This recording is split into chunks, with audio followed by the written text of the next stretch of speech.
A man left for the gym at the early hours of the morning, and as he left his home he made one small mistake that changed his life forever. He left the front door unlocked, leaving his pregnant wife completely vulnerable at home. He would later return to a jarring massacre, his wife lifeless on the floor with bullet wounds. She was missing some clothing which suggested SA. However, months after his wife's death, he became rich. What really happened on that fateful day? Welcome to Creepy True Cases. Take a second to subscribe and let's begin. On the 10th of November 2015, somewhere in Sunnyfield Court, Indianapolis, a young man named Davy Blackburn had just returned from his daily workout. He was on a call for a few minutes outside of his home before going into the house. When he entered through the front door, a ghastly scene met his eyes. He halted in panic at the horror that unfolded in the living room. His pregnant wife lay on the floor in a pool of blood. Her blouse was lifted, and her underwear was taken off and lay meters away. In utter dismay and confusion, Davy quickly examined his wife to see if she still had a pulse.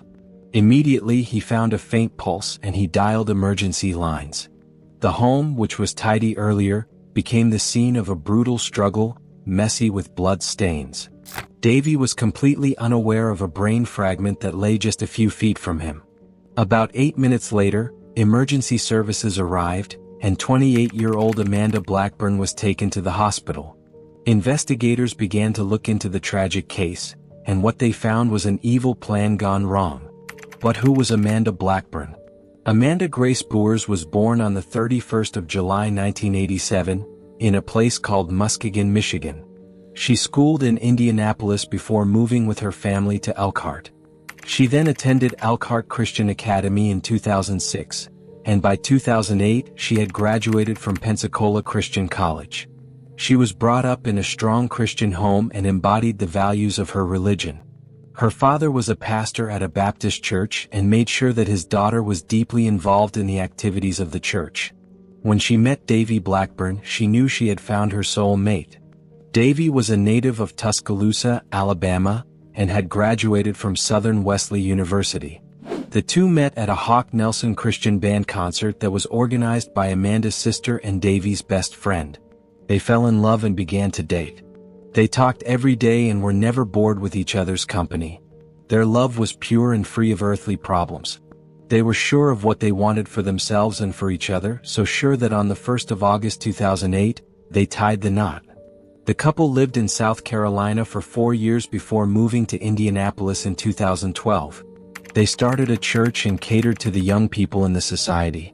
They also posted videos on relationship advice on their website and social media platforms.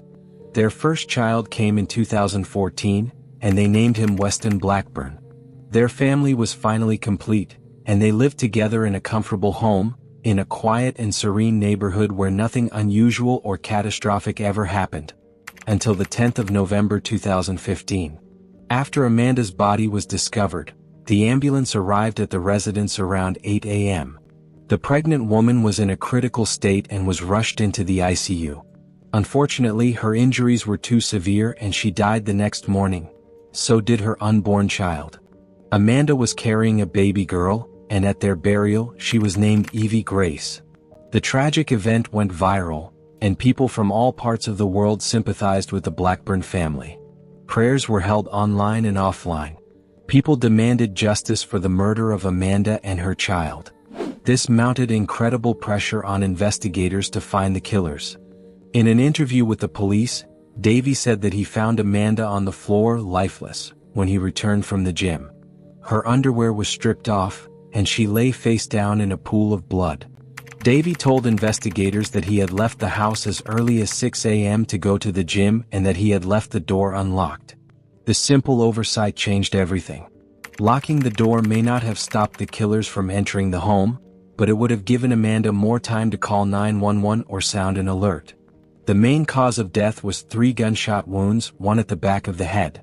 Investigations began to stretch into days and no arrests were made. The police were able to clear Davy Blackburn by confirming all of his locations and alibi on that day. There was no way he could have been responsible, according to the information gathered. On that day, Davy had been on a call with his friend, Kenneth Wagner, just outside his home. Unbeknownst to him, his wife was inside, dying. When he first caught sight of Amanda on the floor, he thought she was sick or having trouble with the pregnancy. When he finally understood the gravity of the situation, he called 911 and spent about 12 minutes on the call. It took a while before Davy understood that the coagulated blood on her head was a gunshot wound. Authorities were able to verify Davy's testimonies in court, and there were no cracks. Autopsy showed that Amanda had a gunshot wound on her lower left arm, the back of her head, and the upper back. She had a split lip, scratches on the cheek, and a missing lower tooth, indicating that Amanda had fought her attackers aggressively before she was unalived. Neighbors and family members were also interviewed, and most were shocked at the incident. They expressed pain and sympathy for the couple. Investigators soon found their first lead. There were missing bank cards and properties indicating a robbery. On that same day, several calls were made to the police reporting home invasions.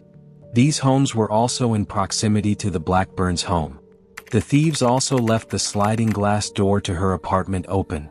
Some of the items stolen from other neighbors were soon recovered, such as a pink sweater, which was found inside a stolen Chrysler Sebring. Phone records of stolen cell phones were traced to several locations.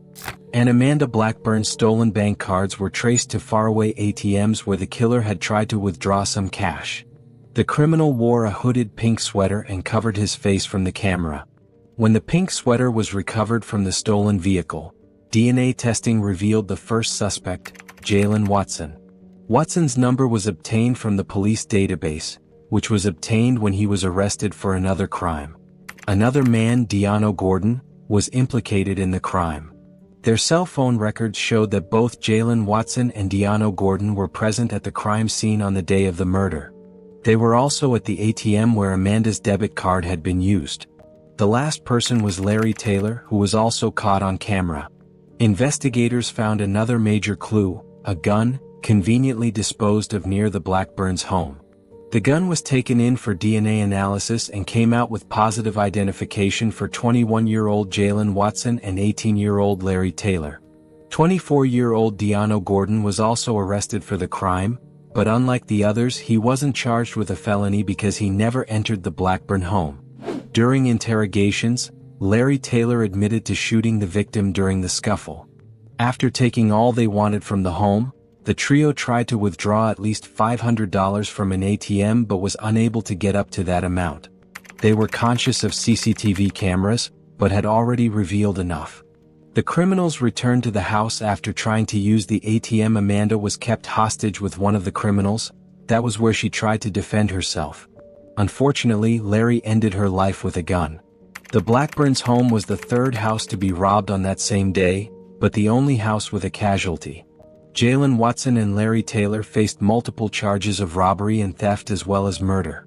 Deano Gordon was already in custody for parole violation when he was also charged with multiple burglaries.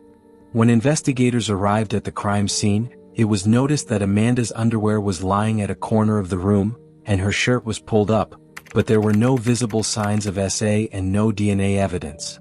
The case was delayed because of a re-election of jurors, to ensure that impartial jurors were elected for the case. At the trials, Larry Taylor was sentenced to 86 years in prison for murder and multiple burglaries. Jalen Watson and Deano Gordon took a plea deal and testified against Taylor. They both received sentences within 20 to 35 years. A typical murder crime in Indiana was between 45 and 60 years, and in some cases, life or even the death penalty. Because Amanda Blackburn was pregnant before the murder, prosecutors filed for an additional 20 years for Larry Taylor. Amanda's death made major headlines with a massive number of sympathizers from all over the country. A donation platform was set up for the funeral and medical expenses of the deceased. With significant interest in the case of Amanda Blackburn all over the country, Davy found his voice and began to share her story on various platforms.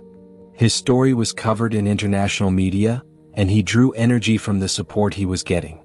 He started a blog which became a huge success. He recorded podcasts and videos, and even created a theme for his struggle, which was called Nothing Wasted.